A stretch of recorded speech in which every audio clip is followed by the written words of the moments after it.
This episode of Genre Vision is brought to you by our premium subscribers at patreon.com/genrevision. If you become a premium subscriber for just $5 a month, you can get access to all of the bonus material we make for the Genre Vision network of shows.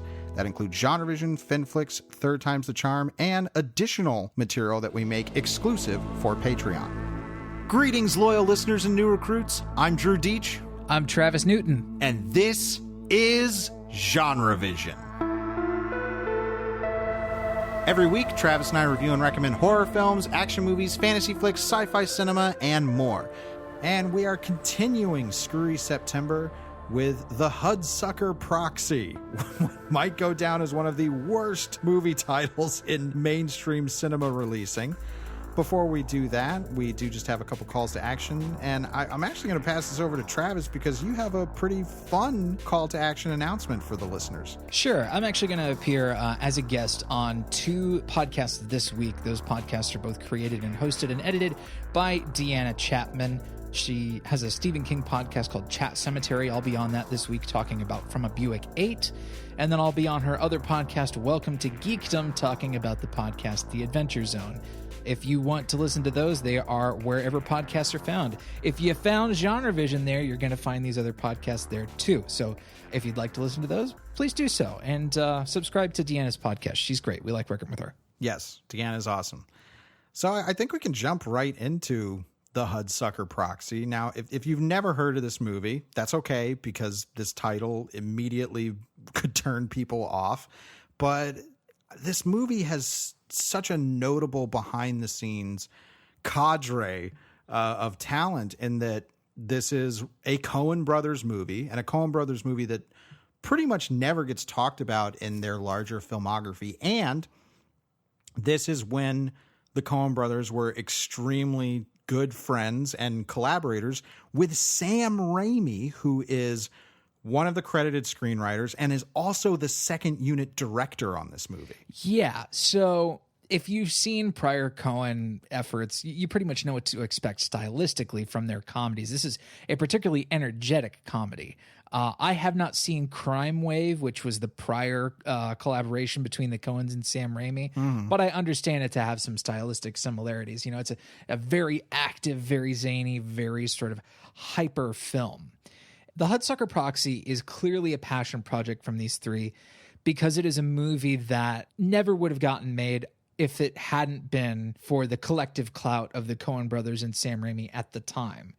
This was released in 1994, so I mean, their clout was certainly lesser than it is today, but they had to scrape together financing from Polygram as well. So they had to go across the pond to get the money to make the movie, and they may have sold international distribution rights in order to get financing for the movie at the time as well. It was a Sundance film. It had its premiere at Sundance, but boy, real interesting movie because it is a throwback in so many ways. It is an attempt at a classical screwball comedy, but it's also in many ways a parody of screwball comedies because it's so many of those old screwball comedy elements cranked to the Coen's particular brand of 11. Like just that setting on the Coen brothers style knob is just wrenched all the way over to the right. Well, and something about, I mean, we'll talk about the title once we get into the story, but the story is actually a very familiar one when you talk about how it's referencing screwball comedies and parodies, and that this is a very familiar trope of taking kind of a hapless, good-hearted schmo of a guy and throwing him into a situation that he is blatantly unqualified to handle, but that he is being manipulated by outside forces to do so. And in this one, our main character is Norville Barnes, played by Tim Robbins, who has just come to New York City after graduating from the Muncie College of Business something or other. Yeah, Muncie, Indiana. Yeah. Yes, and the sequence of him looking for jobs, by the way, in the streets is so fun. the flipping job board that he looks at is such a cool thing. Oh, I love this job board. Like it's something that to me, I'm like, this never existed. I can't believe this is a thing that existed. If it did, it's wacky. Certainly not in the way it does in the movie, but there are so many gags packed into this sequence where Norville is looking for work. And some of the job titles are fucking hilarious. He's looking through the ads in the newspapers, the job listings there. And there was one of them, I forget exactly what it said, but it was so nonsensical and struck me so strangely. But the eventual job that he finds that he thinks he's qualified for says, low pay, long hours, no experience necessary. And it's a job at Hudsucker Industries. Yes. The entire deal is that all the jobs that he's looking at, they all require experience, and which is a very, very relatable thing to anybody first entering the job market. Or looking for a new job. I mean, Jesus Christ, it's a mess. Yes. And eventually he finds this job working in the mailroom of Hudsucker Industries. And Hudsucker Industries, it's never really clarified what they do. It's one of those kind of businesses that I think part of the joke is that who knows what they do. What matters is that they're a super successful, incredibly uber rich conglomerate. Giant high-rise tower in New York City all to themselves. Yes, it immediately, because this is how my brain's wired, I immediately thought of Rocko's Modern Life, because the corporate entity in that show is called Conglommo, and their tagline is "We own you." Well, this is already a capitalist satire. I mean, the movie makes its ethos known about that immediately, because the first actual scene in the movie isn't this job search. It is a peek at the ending of the movie, and it's like, well, here's this character, Norval Barnes. It's narrated by fucking Bill Cobbs. Brasilia, baby. Brasilia. That's narrowcasting for you. But this gorgeous shot opens up the movie where it's a camera pushing through our cityscape and the snow is falling, and then you realize, like, oh, this isn't real. This is all models and miniatures. And I was like, ooh, okay. These fucking miniatures are so good. Oh my God. I was watching it, and the first immediate thought that came to my head was like, this puts Tim Burton's Batman to shame.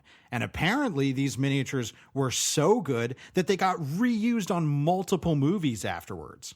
It'll be a shame to bust these miniatures up. They're so incredible. Anyway, we're pushing through the snow, and I actually thought immediately of A Cure for Wellness with its moody opening outside the high-rise, office buildings in New York, and the kind of moody atmospheric opening, similar camera angles, and we find somebody who is at their office late.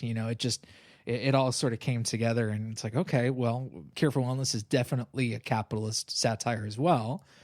Going back to Norville finding the job at Hudsucker, he starts as a mail clerk in the basement, and of course it's like this hell that is like right out of Terry Gilliam's Brazil. I mean, it's so satirical as to be outright farcical. Like it is a farce. Absolutely. I think the movie does a very, very good job in this first act, and honestly in its opening maybe 5 to 10 minutes of establishing its mood, its energy.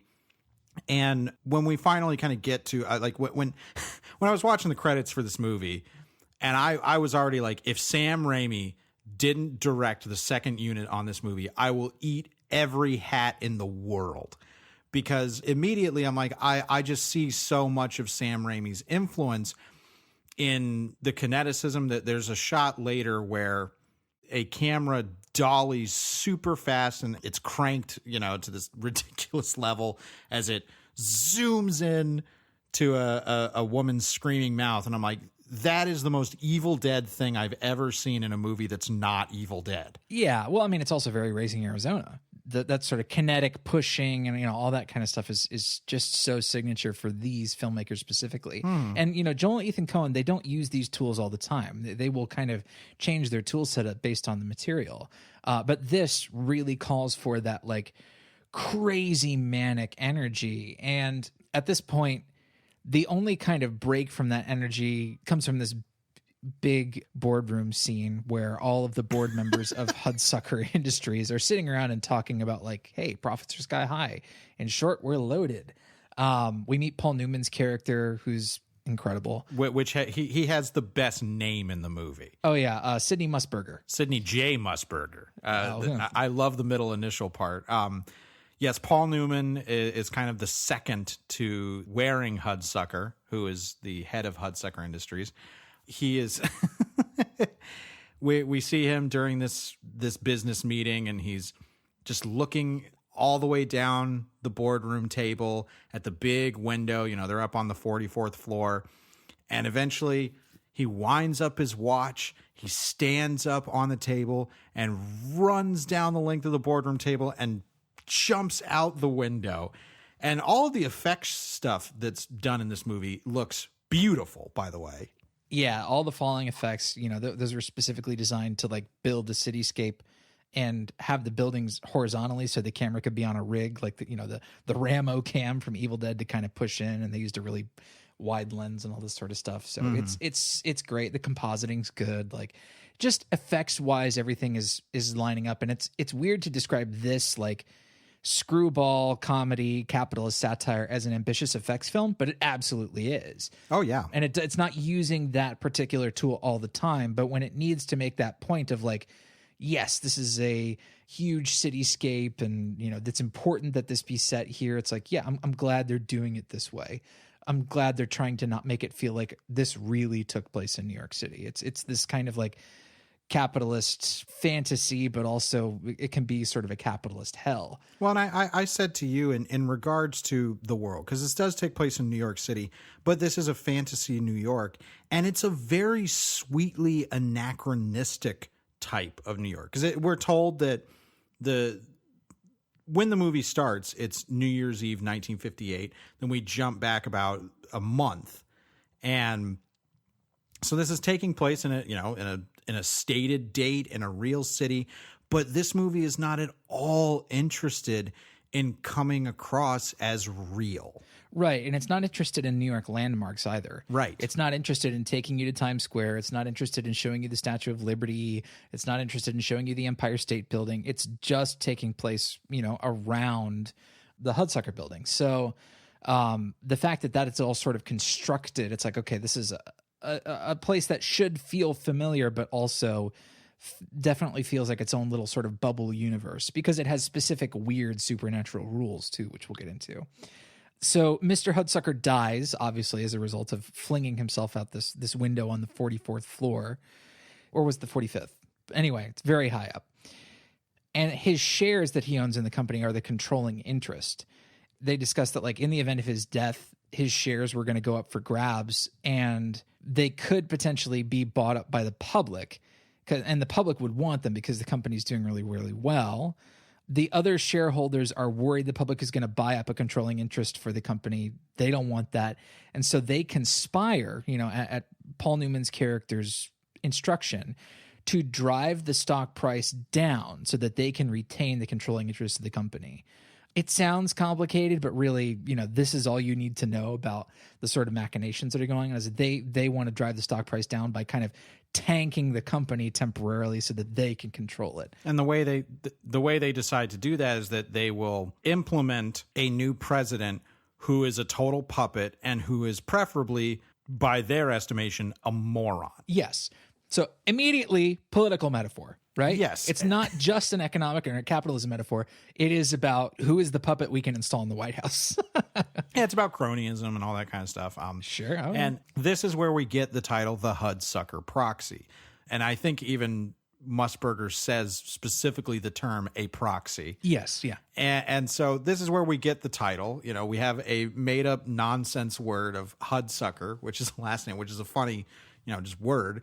And then proxy, which is not a very commonly used word, but it does describe what is going on in the movie. It's so low concept, something that people erroneously describe as high concept. They think high concept means that it's lofty or intellectual. No, high concept means it's easily understandable by what the title is. Abyssal spider. Yeah. Yes. That's high concept, because you say abyssal spider and people are like, got it. Spider from the abyss.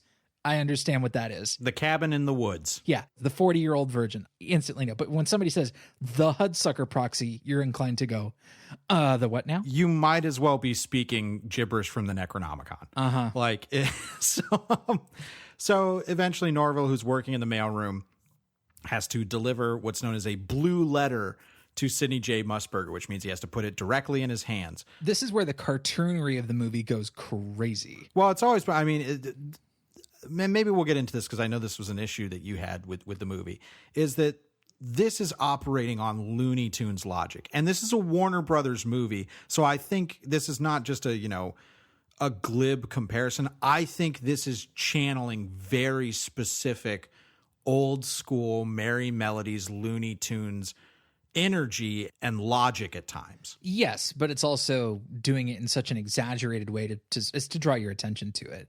And it's executing it all so well, and also interjecting it with really dark humor. Like down in the mailroom after Mr. Hudsucker's untimely death, there is this comically large loudspeaker mounted on a column in this hellish mailroom, which looks like one of like the coal, shoveling engines from the Titanic. They announced that, Mr. Hudsucker has, I think, what did they say, joined with the infinite? He's merged with the infinite. Yeah, he's merged with the infinite. And they demand that all of the mail clerks take a moment of silence and, put their hats over their hearts and stuff like that. And they end the announcement by saying, "This moment has been duly noted on your time cards and will be deducted from your pay. That is all." And it's just so mean, but so funny.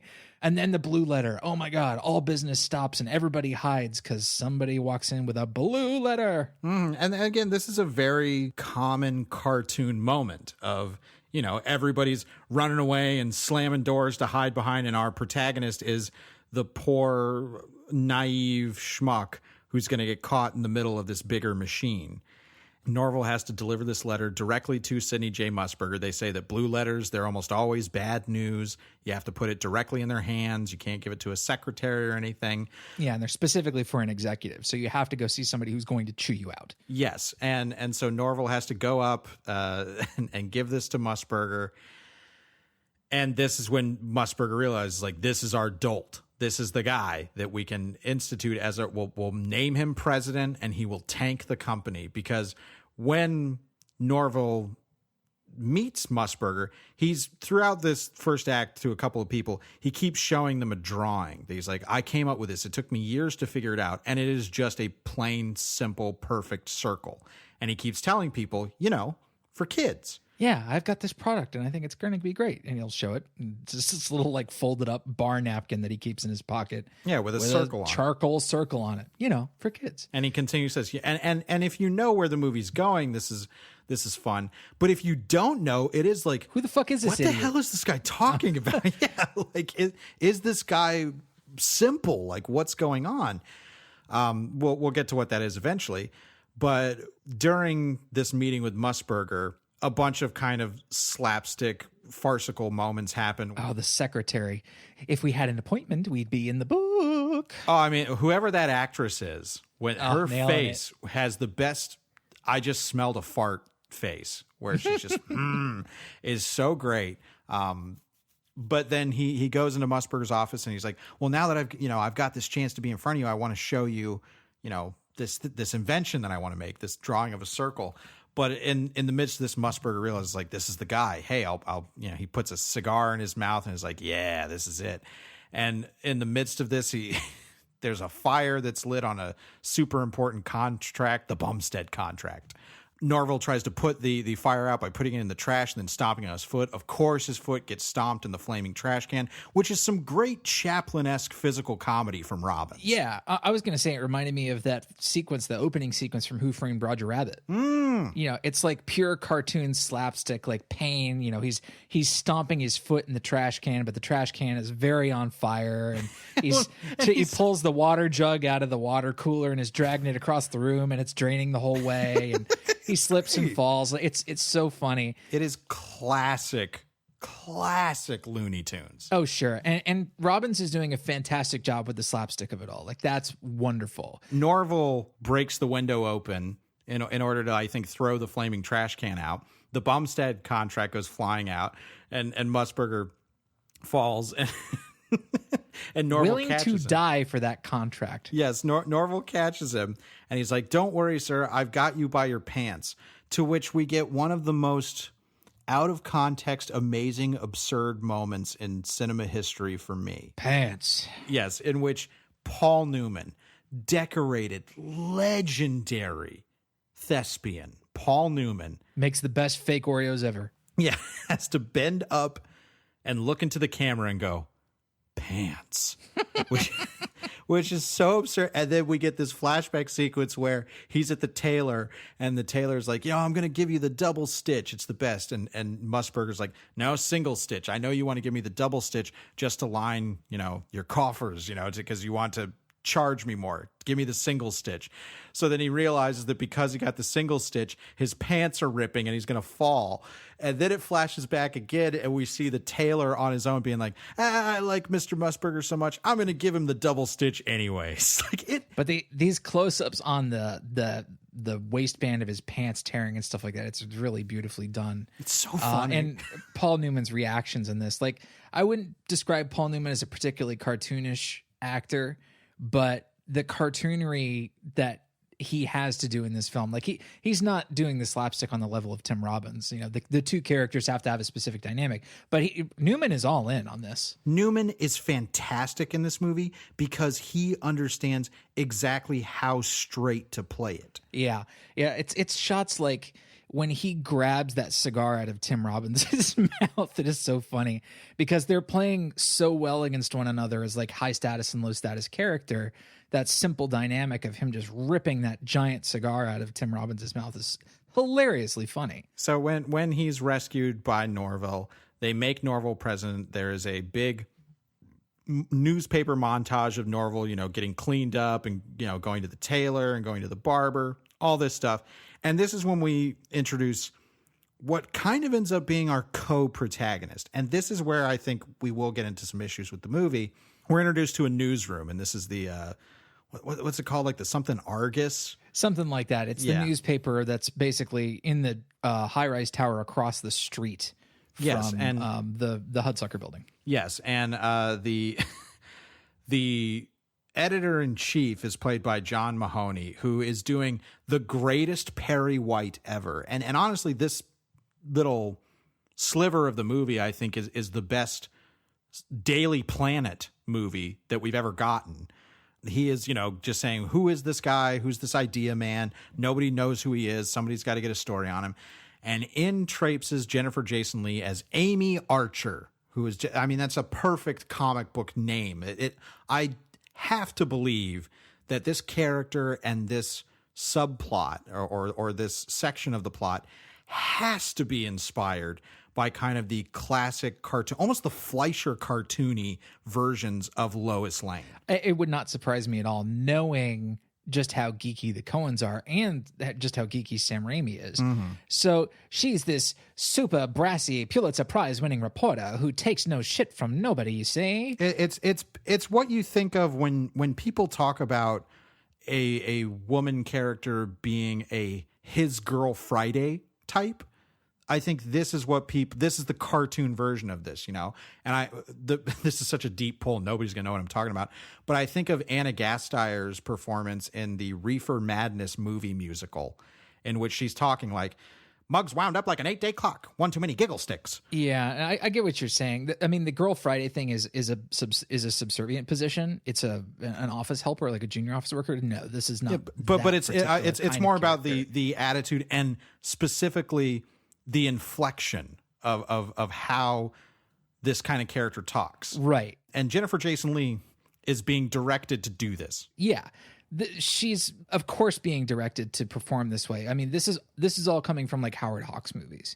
There is the stereotype in that era of cinema of the Hawksian woman.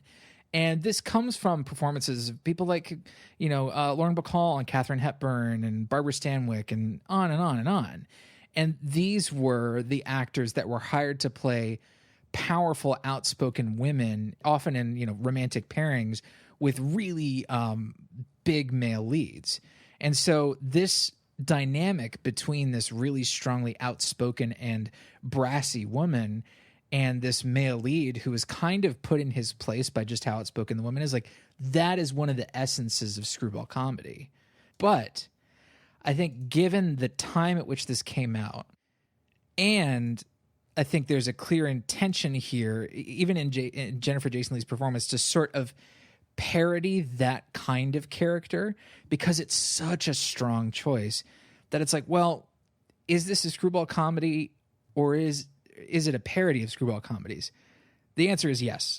Well, it is both. When I understood, because one of your big criticisms when we were talking about it was that this particular take, the way that she's being directed and the way she's performing it, is so specifically cartoony that it becomes grating. And I started thinking about that I don't know if she was actually basing her performance on any specific role that kind of inspired this take. I thought more about, I wonder if she watched some Warner Brothers cartoon from the 40s that had a parody of this kind of character, and that was what she riffed on. I'm sure there were specific references on which her performance was based, because that's the kind of storytellers that Coen and Raimi are. I mean, they're just like encyclopedic references of like, here are things I have in mind. What you're describing would almost make it like a parody of a parody, where it's like the stereotype or the archetype of this character evolves from being parodied, and that's how it becomes so extreme. It's like playing a game of telephone. By the time it gets to Jennifer Jason Leigh playing Amy Archer, it's like so exaggerated, and I just don't think she's doing a great job with the exaggeration. I love Jennifer Jason Leigh, and she does some really great things in this role, particularly when the movie quiets down a little bit and is allowed to sort of have like some saner pacing for a bit, because like that first third is just nuts. I just wish that, if it were a parody, which I believe it is, I just wish it were a funnier parody. I mean, I think the movie is very, very funny, but I can see, in your estimation, viewing it as a parody, the parodical elements not clicking as well, because eventually the story gets to a point where Amy Archer is going to try and find out as much as she can about Norval Barnes, and to do so, she is going to pretend to be somebody that she isn't. She's going to pretend that she is just, gotten into town recently. She hasn't been living there her whole life. She's obviously not a newspaper reporter. And she lies and says that she is from Muncie, Indiana, which I think is there is one emotional through line that I think works in the movie, because I will get on board with you when we get to a point about talking about the sincerity of the movie being overwhelmed by the comedic energy of the movie. Yeah. I just knew it, like, at that point when Amy Archer is first introduced and she's on this like big tear of like, let me put on the thickest transatlantic accent I can. I was like, this is an impossible tone for the movie to sustain for its entire running time. And yet it tries to sustain it for most of its running time. Not all, but certainly, most of the film. And that's really, really difficult. And I can see that being a reason for why the movie did not do well critically. I mean, financially, it not doing well was no surprise, because like this is not the kind of movie that made Boku bucks in 1994. Even in test screenings, they had, it wasn't it was mixed, because people, this is a movie that, first of all, I can't believe exists, but also that it is it's so specific. And the problem is that mainstream audiences don't like specificity. They like things to be broadly appealing. Yeah. This is not broadly appealing. This is such a specific, targeted thing that it wants to do. And I think that it's doing that thing extremely well. But at the same time, I think it ends up sacrificing some elements that I think are kind of crucial to any story that you're doing in this mold. And one of those is that eventually, Amy Archer is fooling Norval Barnes. She gets a job in the secretarial pool, and it's all to, kind of spy on him and find out more information and to write it up for her newspaper. And it's obvious where this is going. It's like, okay, they're going to have a romance. He's not going to know that she's taking advantage of him, and she ends up feeling guilty about it. He will eventually find this out, and it will coincide with some other great fall for Norville. And that is what happens in the movie. And I definitely felt bad for Norville when he was at his lowest, because he realizes he was used and taken advantage of, often for reasons like he can't entirely control. Like, he's just not a super smart dude. Well, and this is where I think the issue of him as a protagonist comes into play. Norville, when he becomes president, he then realizes, like, hey, this is my chance to get this invention made. And of course, the people at Hudsucker are happy to do it because they think this is going to be an enormous flop. It ends up that this circle design that he has been showing to everybody is the hula hoop. Yeah. What will become known as the hula hoop. The big montage where they are putting the hula hoop through its tests, like they're prototyping it, they're testing it to see how durable and how safe it is. They're trying to come up with names for it. One of my biggest laughs in the movie, if not my biggest laugh, was a short scene where they put the hula hoop on a mannequin. They strap a fuckload of dynamite to the mannequin's chest, and then all these scientists and people in like protective suits run and jump behind like a big wall of sandbags, and they just blow the shit out of this mannequin. It is such a funny scene. And there's plenty of other stuff in that montage too that's just so funny. Well, that montage is so Sam Raimi's Spider-Man, where it's testing out your powers, where it's he's a master of montage. Yeah. And this sequence showcased that to the point where Sam Raimi has a cameo as one of these silhouetted ad execs that's trying to come up with a name for this thing, in which they just have so many great names that I wish I had written down all of them, where it was like there was something about like the midriffer, or like the Hud Hooper or something, and all this, and it's the shot where it's in the foreground there is a secretary who's just reading War and Peace, like this. Like, we talked about this with Bill and Ted, where you were like, you had an issue of like, are things jokes? And I know that's like a thing that's come up in multiple movies that we've done on this show with you, where like I can't really tell, is this supposed to be a joke? Right. And there's a lot of that in Hudsucker Proxy, where it's like, I think this is really funny, but it's not like, it's not something that I could describe as a joke. Sure, but I think if we were to analyze it, like, there is a sort of basis behind what it is they're talking about. Like, when they're throwing names back and forth, like, they're obviously lampooning something. There is a subject matter here, which I think forms the premise for a joke. But there are things like Bruce Campbell's character, who's one of Amy Archer's fellow reporters, is sitting in his boss's office in one of the scenes, and he's scribbling something down on a notepad. And then we see the over-the-shoulder shot of him drawing some businessman shitting into his briefcase. It's brought on by the dialogue, because the chief says, like, something about having my ass in a satchel.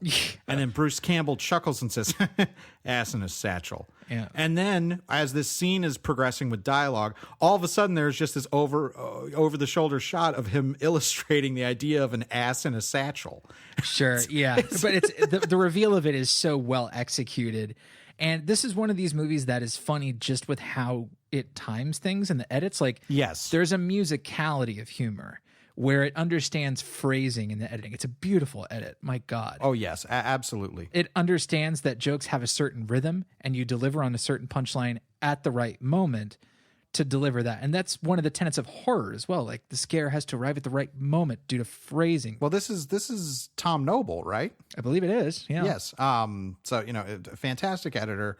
And we should say, and I can't believe we have taken this long to talk about it, this movie was shot by Roger fucking Deakins, and holy shit. Yeah, it looks incredible. Everything about the movie looks good, from the effects to the really simple scenes. Well, I want to bring this up specifically because when people talk about Roger Deakins today, I think they talk about the more obviously beautiful stuff. Sure. They talk about the kind of stuff where it's like, you look like he shot Blade Runner 2049, right? Of course. Yeah. And I believe he shot Sicario as well. Yes, Sicario. And so those are the things that, like, their beauty jumps out at you, and they're immaculately composed and incredible.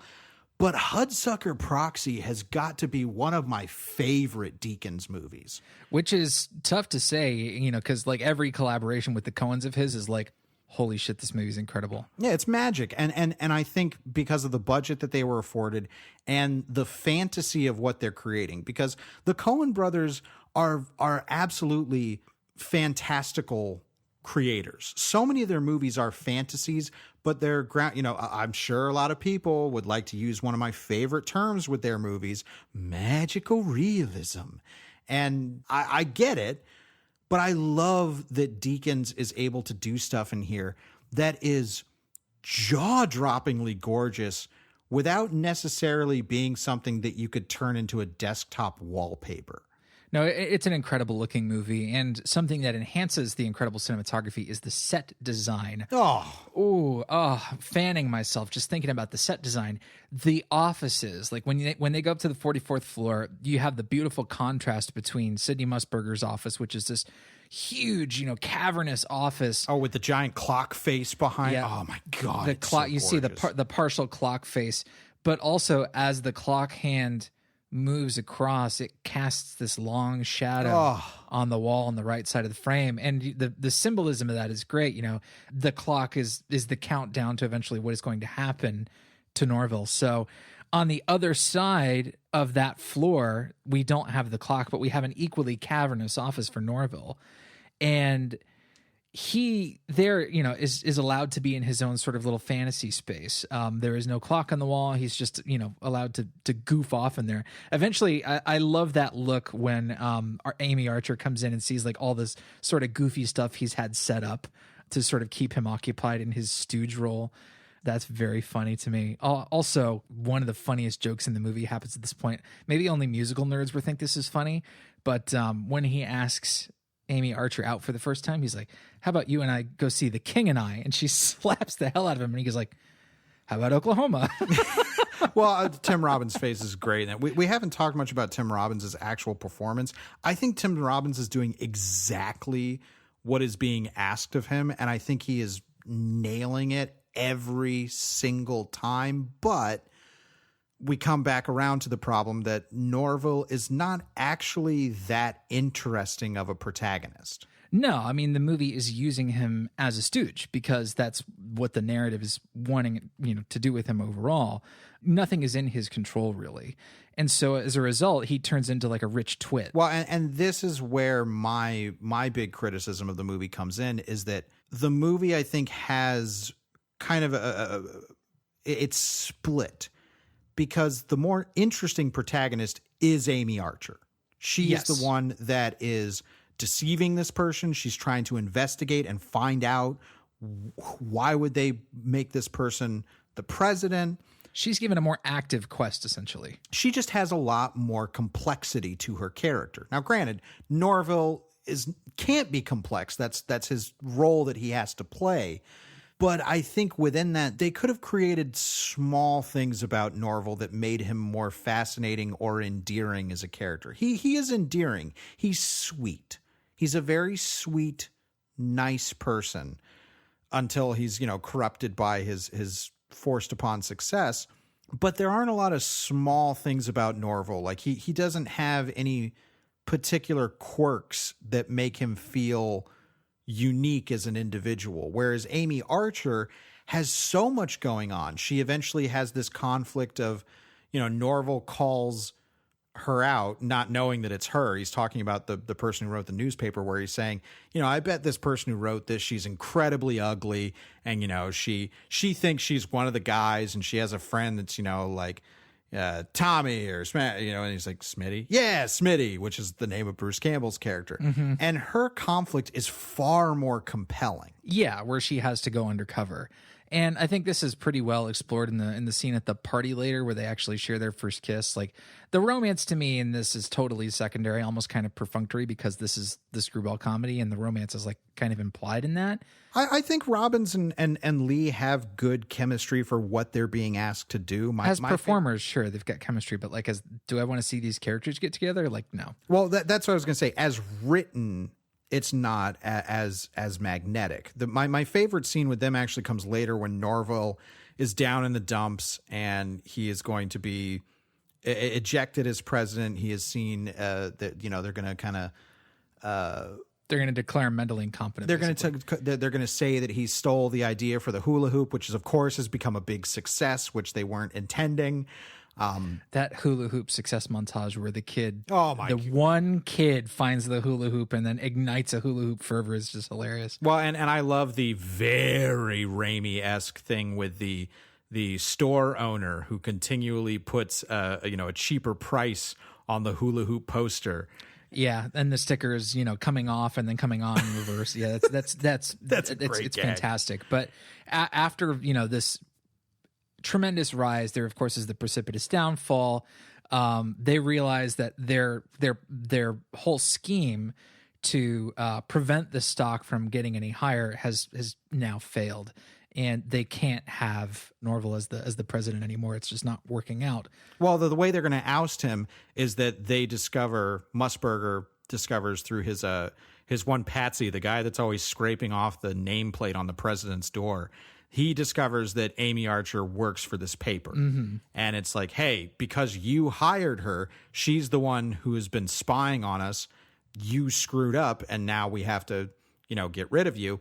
Then they decide, like, oh, yeah, we'll also, declare him mentally incompetent and get him thrown in the booby hatch, as they say. Yeah. And my favorite scene between Lee and Robbins happens where Lee has talked about this beatnik bar that she loves to go to. Oh, this scene is so funny. We get a Steve Buscemi cameo. Yeah, which is fantastic. Sir, this is a coffee and juice bar. Yeah, you can get carrot juice and coffee here at this beatnik bar. And Norville is super drunk, and he's like, I just want a martini. I've had a martini in every bar since I've been here. And Robbins's cartoon drunk acting is so funny to me. It's very good. Very good. And my favorite, but the thing that killed me is that this whole, like, when they first have first of all, one of my favorite scenes is when they have their meet cute at a bar when Amy Archer is deceiving him. It's all narrated by these two cabbies in the diner. Oh yeah, they're getting lunch. Yeah, and he sits down at the bar, and she comes up next to him, and she's basically running a con on him. Yes, and these two, instead of listening to them have their meet cute, these two random cabbies are narrating. It's like, I don't know, I don't think this guy is wise. This is one of the things that makes it feel like a parody to me, is because you have other characters observing frequently, and this throughout the movie, other characters observing what is supposed to happen, like trying to guess what a certain kind of character archetype this character is. Oh, you're the kind of character that does this and that and knows this kind of people and does this with her boss. And then you have these two other characters commenting, like MST3K almost at this point, trying to say, like, oh, this is that scene playing out. Well, I understand what you're saying in terms of, like, it is pointing out the tropes. Yes. Which is a facet of parody. But it also makes me think of, like, when we've done John Waters movies on here, where this is such a loving parody. Mm. Like, it's not a parody that's trying to take down the material or point out its flaws because of its stereotyping. It comes from such a position of adoration. Right. It's none of it is at the expense of screwball comedies. None of it is really criticizing screwball comedies in a way that says these deserve to be taken down or taken down a peg, as it were. It's not doing that at all. It's simply pointing out, these are the things that screwball comedies have done traditionally. But the thing I want is when they introduce and they have this meet cute and Archer is lying to him. She says that she's from Muncie, which instigates this kind of high school, fight song cheer from Robbins. Oh, the scene where she's trying to follow along with it is very funny. Yes, but so this becomes a running thing. So in this later scene where he is at his lowest point in this bar and he just wants a martini from this juice and coffee bar, and she starts, singing it, she's like, fight on, dear Muncie. And Tim Robbins, realizing he has been duped by this woman, is running out of the bar, and he turns and there's this great close-up. He's like, I can't believe you would do this to me. A Muncie girl. Yeah. He still doesn't realize she lied about being from his hometown. That is so sweet. It's how dumb and sort of innocent the character is. And Yeah. then there's this great sequence of him walking back to the Hudsucker building after he's been fired to eventually like climb to the top and jump off, which is where we find him at the beginning of the movie. And as he's walking through the dark, we get these wonderful shots of everybody's heads spiraling around him and saying things that are echoing in his mind. Yes. I love this sequence. It's one of the beautifully formalist elements of this movie. Oh, yeah. I mean, well, I have a particular, like, one of my Drew Nip things are those sequences you've seen in a million things where a character is walking and you'll just see like a bunch of signs kind of floating through in the ether around them. And this, you know, you've seen it where it's like to symbolize, oh, a person's like going on a drinking binge, and these are all the bars they're going to. This is a similar kind of thing for Norville, and I love this. This is such, like you said, a formalist thing where, you know, Paul Newman's two heads are, you know, spiraling towards the camera, you know, saying something. It's like, they called you adult, a dunce, moron, schmo. Like, it's so funny to me. But this sequence where Norville gets back to the Hudsucker building and he comes in and there's this incredible shot, and it is not like a showy shot at all, where he walks in through the front doors and it is this high shot behind what is, we don't know yet, is a statue of Norville, a bust of Norville Barnes. Yeah. And this shot of him coming in is so awesome and looming, and like, it's doom filled. Like, you feel the doom in this moment. Well, you know that this guy is likely walking to his death in this moment. Like, this is a funereal kind of. Well, yeah, I mean, feel. it was set up from the beginning, obviously, and yeah, and something we haven't come back to, which is Bill Cobb. Bill Cobb's is, and there's no other way to say this. This is a trope, and he is definitely performing this trope. Bill Cobb's is playing the magical Negro in this movie. Well, I would actually argue that he's not playing the real stereotype of the magical Negro. Okay, well, here's why. Okay. The character's name is Moses, and he's positioned as this sort of maybe janitorial or maintenance worker for the Hudsucker building. But his real role in the story is revealed when Tim Robinson's character, Norville Barnes, is on the ledge, and he jumps. And Moses, Bill Cobbs, says, well, I'm not really supposed to do this, but I'm going to do it here anyway. And he takes his mop handle or his broom handle and he sticks it between the gears in the clock tower, and time stops. And you're like, aha, okay, here's the Coen brothers moment. They don't do this in every movie, but frequently in their movies, they will reveal the presence of the divine. Well, I immediately thought of Oh Brother, Where Art Thou? Because this specifically made me think of Oh Brother, Where Art Thou, the opening in which the characters meet a black character who is telling them, who is prophesizing to them, this is what is going to happen to you. Yeah. You know, he says, you're going to see a cow on top of a cotton house.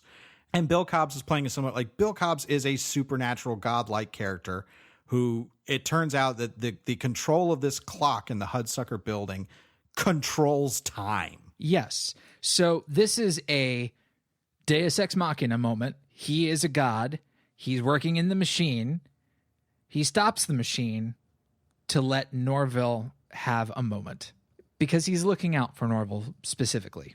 What happens now is Sidney Musburger. I mean, the movie goes in some ways, like, if you were thinking like this is a movie that is taking place in literal reality, very wrong, because it goes off the rails of reality here to say that, like, oh no, an angel is going to come down and talk to this guy. The angel is Mr. Hudsucker himself, with this very big wobbly halo on, and he's playing the ukulele. And wonderful angel wings, by the way, these great practical angel wings. It should be said, wearing Hudsucker is played by Charles Durning, who you've definitely seen in stuff. You will recognize him. Oh, sure. And he really has, you know, he doesn't get any speaking time when we see him in the beginning when he kills himself. And he shows up as this angel, and he's talking. Yeah, I love the halo bit, which is also, you know, reinforcing the circle imagery in the movie. And he talks about, like, yeah, this halo thing. He's like, yeah, everybody's got it up there. It's a fad. Like, just such a sideline. Mm-hmm. But he then reveals, like, as Norville is frozen, you know, in the middle of the air after, you know, falling off of the building, he says, you know what? You never delivered that blue letter that you were supposed to deliver. That's right. And it turns out that this letter states that, look, if in the event of my death, of Waring Hudsucker's death, whoever becomes the president will have the controlling shares of the company. And he assumed that that would be Sidney Musburger because that was his second in command. But because they appointed Norville as the president, he now owns the controlling shares of the company. Mm-hmm. There's also a fight scene with Bill fucking Cobbs. Yeah, Bill Cobbs is now fighting the character who has been painting and scraping the names on and off the executive doors. And you get the feeling that this is another supernatural figure. He's not just some janitor with a bone to pick. Like, oh no, this is a demonic force, a force for evil, possibly the Grim Reaper. Well, the Coens do this. Like in Raising Arizona, this character is the Randall Tex Cobb character, the Sure. nemesis, as they have used in a lot of movies. To the point where Norville is about to jump, he tries to go back into the building, but he slips and he's hanging onto the ledge, and this door scraper character breathes on the window looking down at Norville, and as he breathes and the window fogs up, Norville slips and falls. It's spooky. It is. I mean, this is, the presence of the divine is not something that is uncommon in Coen films, whether they state it directly or they imply it. And, it's more often implied, sometimes really, really strongly. Like if you watch the end to A Serious Man, you're like, oh yeah, this is an act of God. And then Oh Brother, Where Art Thou? Obviously, we have characters who are working in a mythology. Obviously, it being based on the Odysseys, well, it's like, okay, yeah, this is myth. Mm-hmm. And this being a capitalist fable becomes all the more absurd when you say, like, this is the kind of man God is looking out for. Because he needs the most help of anyone in this particular story. He's just the most hapless idiot. It is a strong choice for this ending to say, like, oh no, we're gonna take this classic sort of drama and turn it even to something more classical by having a Deus Ex Machina. In a way, it's probably closest relative would be something like It's a Wonderful Life. Yeah, absolutely. It does have a Capra sense to it, where you have the divine intervening to save a guy from jumping from the ledge. Yep. I want to live, Clarence. Yeah. and so this man, I love that. A Christmas Carol, also a capitalist fable. Yep. I love that Norville falls again, but then Bill Cobbs, who has punched the dentures out of door scraper's mouth, then puts the dentures into the gears to stop him again. Yeah, no, it's great. So great. But then Norville is now he is the president of the company. Sidney J. Musburger is thrown into the boot. I love Bill Cobbs' narration where he's like, they put him in the Sanor, they threw him in the booby hatch. And now, things are good between Norville and Amy. He's got a new invention, which is the same blueprint of the circle, but it turns out to be the Frisbee. And we go off on that triumphant Carter Burwell music, which the music in this is it's great. Delightful. Now, the ending of this, rewarding Norville and Mr. Hudsucker stating his sort of philosophy on, like, whoever is going to be the next president of the company should have the freedom to fall/fail. Yeah, the whole gag about fail and fall and Norville not being able to read the difference between them in cursive is funny. But they essentially mean the same thing. They're essentially interchangeable, and that's one of the points of the joke. But yeah, the ending of this is more complicated than it sounds, like good triumphing over evil, because not necessarily. Because the capitalist machine is still allowed to turn with an idiot at the helm. Even though he does have some great ideas for fantastic products, it is sort of a still complicated situation going on, because they don't address the big problems of what Hudsucker is, it being a misery factory essentially for all its workers. Well, yeah, there's no, that doesn't get changed. It's not showing. There isn't the montage of the Scrooge montage essentially of righting all the wrongs. Yes, Norville running through and giving everybody what they should deserve. He is a good-natured idiot. That is the point. Is that a good-natured idiot is better than evil Machiavellian ones like Sidney Musburger. Sure. The Hudsucker Proxy, especially as we've been talking about, I think this is almost like too academic of a movie to work as a broadly pleasing comedy. Agreed. Totally agreed. But I mean, its academic things make it so fun to pick apart, and just that everything technical about the movie, from the filmmaking to the production to the costumes to this, everything is jaw-droppingly great. I mean, it's like a delicacy. You know what I mean? It's like, it's one of those things where you're like, this is a really strong flavor, and that strong flavor may not be for you. And if it isn't for you, I understand, because this guy's this real strong flavor. But I can at least appreciate the tremendous craft behind this movie, and it being such a strange passion project, even for the Coen brothers. So it's a tough movie to recommend because it is so odd. And I don't know many people that I think would really love this movie, because it's just such a specific thing. It's an acquired taste. I would agree with that. You know, if what we've described the movie to be sounds at all intriguing, then yes, I want you to watch it. Yeah. But, you know, can you sit down with your significant other and have like a fun movie night with this? I don't know. It kind of depends on who your significant other is, and I find that scenario to be pretty unlikely for normal folks. I feel very confident in saying The Hudsucker Proxy is a weird movie. Oh yeah. But when we talk about movies being weird, we usually talk about movies that are weird directly on the surface. You know, you can say like, oh, Cronenberg's The Brood. That's a weird movie. It's like, yeah, okay. But when you say a movie like The Hudsucker Proxy is weird, it's weird because of its specificity. It's weird because it is trying to do something that by most accounts and by most movies is attempting to be broad, which is comedy. Yes. But this is not, it's not fitting into a particular niche of comedy that's even accessible, like you would say dark comedy or slapstick comedy. There are elements of all of that in Hudsucker Proxy, but that's not what its goal is. Its goal is so laser focused that I think that laser focus demands that it be a niche product. Sure. So if any, like I say, if any of this, I think purely from a production and filmmaking standpoint, this film needs to be heralded way more than it is. Oh yeah, I mean it's beyond handsome. I mean, it's just an incredible production, and you wouldn't expect a movie this unknown, like this much of a deep cut, to be like such a really rich production. You know, it sounds silly to say that about a Coen Brothers movie, but I don't hear people talking about it, especially for the kind of movie it is. We expect big blockbuster tentpole event cinema to have this level of polish and form and everything. You don't expect it from a screwball comedy. This is the equivalent of saying like, well, what if somebody gave Adam Sandler $60 million and he made like a beautiful ode to It Happened One Night? Yeah, like right. That's what this kind of is. I think that makes it really special, but it also makes it such an acquired taste, even in the Coen brothers filmography, which I think there's stuff that they've had that's obviously been more broadly appealing, but they've always been tuned into their own specific type of weirdness.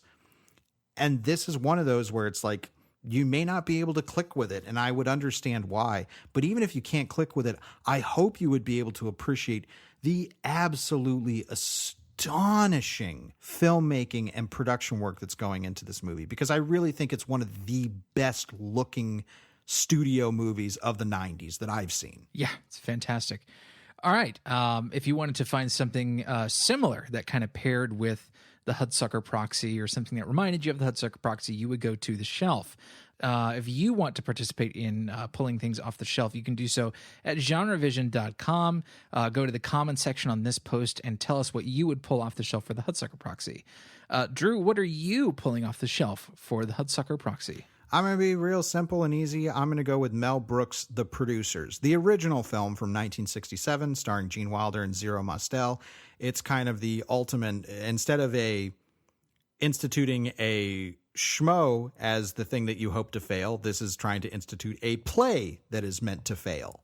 Mm-hmm. This has been much better refined in the eventual Broadway show that happened. The film they made of that show is not good, unfortunately. It is not worth your time, and it's a very interesting example of how you should not translate something that was made for the stage to film. There are interesting choices in that movie that showcase this does not work in cinema language as it does in stage language. But the original film, it has some stuff that I don't think is aged very well or isn't that great. But the core idea and the performances by Zero Mostel and Gene Wilder are so awesome and so funny that I think it's a deserved classic, and one that kind of doesn't get talked about enough, I think, because of the eventual success of the Broadway adaptation. Very fun movie, and a little more, certainly one of the more grounded comedies in Mel Brooks's filmography. One to check out if you've never seen it.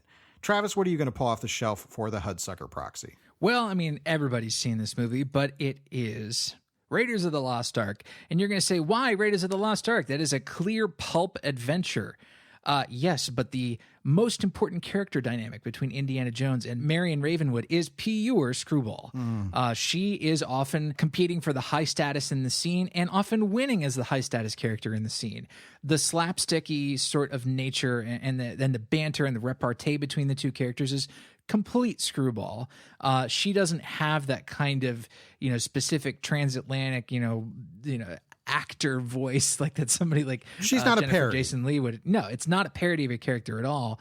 And their relationship, obviously we would see similar things going on between Han Solo and Princess Leia, and not just because Harrison Ford was involved, but the fact that Marion Ravenwood is somebody who is presented as his match or greater.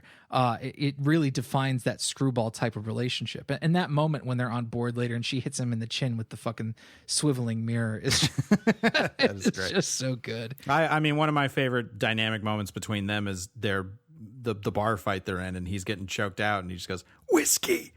Yeah, I love that moment. Anyway, that's what I've pulled off the shelf. Well, we do have to do our listener shelf picks for last week's episode on Bill and Ted Face the Music, and we got quite a few. Mr. Milksteak came prepared with 3 shelf picks. He had Hot Rod, Predestination, and Primer. Nice eclectic selection there. I like it. JT went with the webcomic Check Please. You should absolutely go to the genrevision.com post and read his description and the reason why he recommended this. And he also included the link to the webcomic. Highly recommended. Eric Fuchs went with an anti-shelf pick of Jay and Silent Bob Reboot.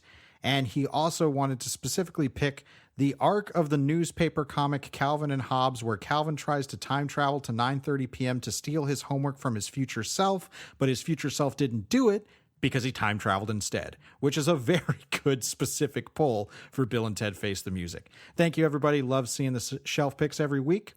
Let's do some currently consuming. Nom nom nom nom nom. Travis, what's been on your plate? Very, very quickly.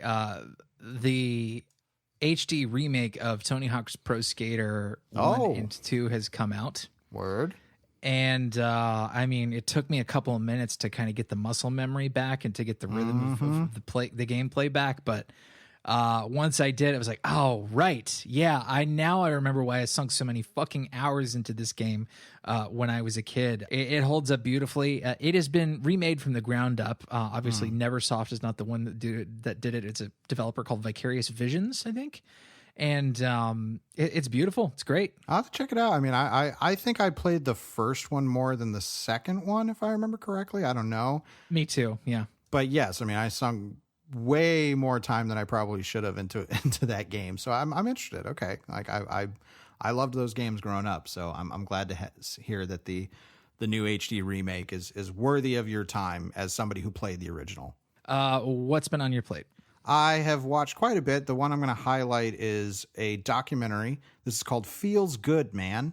And this, this is about artist Matt Fury, who created the infamous now meme Pepe the Frog that got co-opted by white supremacist and far-right ideals.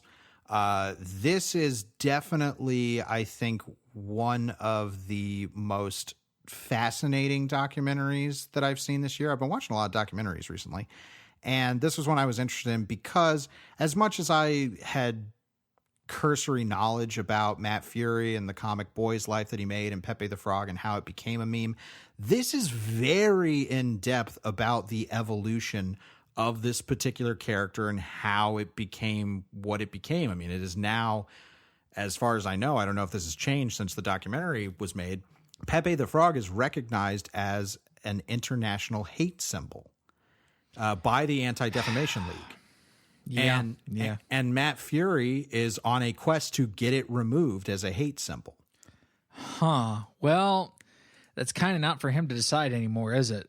He would have to change the hearts and minds of a whole lot of assholes. There's things that I could say about this, because I'm telling you what, if Mickey Mouse became a hate symbol, things would change. Right. Well, I mean, it's about copyright, and they don't. The one thing I didn't like about the documentary is they did not dive into that as much as I thought they would. It's like, it's a copyrighted image. Like, you hear things about Disney, who obviously have the money and power to do this all the time, sending, cease and desist to children's nurseries that have a painting of Winnie the Pooh on it. Sure. But what's really fascinating, because the documentary vacillates between Matt Fury and kind of his evolution of the work that he was doing, and then his kind of response to the character. And he freely admits that he probably should have done more at the outset of it to kind of, stress his copyright over the character and how it was being infringed upon. Yeah, but that creates something called the Streisand effect. Like, the more somebody tries to take something down, the more assholes on the internet, whether it be on 4chan or Reddit, are going to fight it and appropriate that image for themselves. They talk about that in the documentary. I'm sure they do. They talk about Matt Fury and his kind of understanding of the image and how it's being appropriated, and how it's kind of, his reactions are actually feeding into.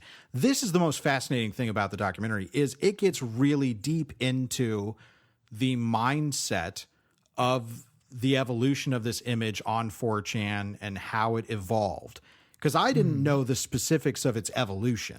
I mean, I remember being a young edgelord in my early 20s, visiting 4chan every now and again, and just seeing it copied as a meme without the sort of like, direct integration of like racist language. But I mean, the longer something stays on 4chan, the more likely it is, going to be associated with white supremacist, troll edgelord. Well, language. and they get it, like, they're being somebody that never visited 4chan. Like, I know about it and I've seen things from it, but I was never somebody who went to 4chan. They talk about things that I had no idea. Like, they talk about neat life. I don't know what that is. That's a whole thing. And they talk to people who are 4chaners in the documentary, who only go by, whatever their decided avatar name is. There are things in this that let me tell you, I will preface, I shouldn't say preface because I'm knee deep in it. I will say this about Feels Good Man. It will bum you out at times. I'm sure it will. Like, there is some serious bummer stuff here, and not just bummer stuff because of the discussion and what happened with Pepe the Frog and what it became tied to, and the kind of people and everything. Also, it bummed me out because it made me realize that there are facets of society that I will never understand, that are so far. They get into this whole thing about blockchain financing, and how there is Pepe Cash and like rare Pepes and stuff like this. There's a whole segment about that where people are going to these auctions to get rare Pepes and shit like. What? I'm sorry. This has lost me down a rabbit hole. Yeah, it lost me too, because I was like, what is this? What? And it's so bizarre and so. It's a bummer, I won't lie. But the end message of the movie, I think, is a very, very positive one. I think it's one that I think this is a very, very necessary documentary in terms of being one of the few documentaries I've seen that really explains a section of internet culture that is important, and that is historically now become important. As repellent as it may be, it's important to history. And the documentary does an exceptionally good job at illustrating that, and while also being entertaining and informative and all of that. Absolutely recommend it. Just know that if you have any sensitivity towards the subject material that it's going to cover, it is going to affect you. It affected me quite a bit, to where, afterwards it was one of those, like, I gotta watch cartoons or something, man. Like, you're gonna take a walk or something. Yeah. So, but I highly recommend it. I think it's one of the better documentaries that I've watched this year. And then last but not least, we got to wrap things up with our Comment of the week. And the comment of the week I'm going to go with is from Eric Fuchs, because Travis started talking about Wishmaster last week. You had said, like, yeah, I hadn't seen any of the sequels. It's like, oh, you don't need to see them. To which Eric Fuchs posted a video clip from Wishmaster 2, the lawyer scene, which that's all. You have to go to genrevision.com, read his comment on the post, and watch this video. I have seen this movie, and I had somehow forgotten this scene in which an inmate asks the Wishmaster, the beautiful, wonderful Andrew Divoff, he says, I wish that my lawyer would go fuck himself. Don't worry, folks. You're going to get exactly that. I had somehow completely forgotten this scene. I thank Eric Fuchs so much for reminding me about it. It was one of my biggest laughs of the week. And thank you to everybody commenting. I really value the comments we get every single week. As we always say on here, but it bears repeating, we have the best comments section on the internet, and I don't just say that to placate our listeners. I really believe that. You all always bring it every week, and we really appreciate it. As the person who usually curates our YouTube comments, I can't help but agree. Yes, yes. So we will be continuing Screwy September. Next week, we're doing a Global Gonzo, which we have not done in a while. I'm so happy to get back to Global Gonzo movies. We're going to be doing Jean-Pierre Jeunet's Delicatessen. So please join us next week for that. I'm so looking forward to revisiting that movie. It's basically going to be a first watch for me because it's been so long since I've seen it. Same here. We hope you will join us. As always, thank you so much for listening. I'm Drew Deach. I'm Travis Newton. And we will see you next week right here on Genre Vision. You know, for kids.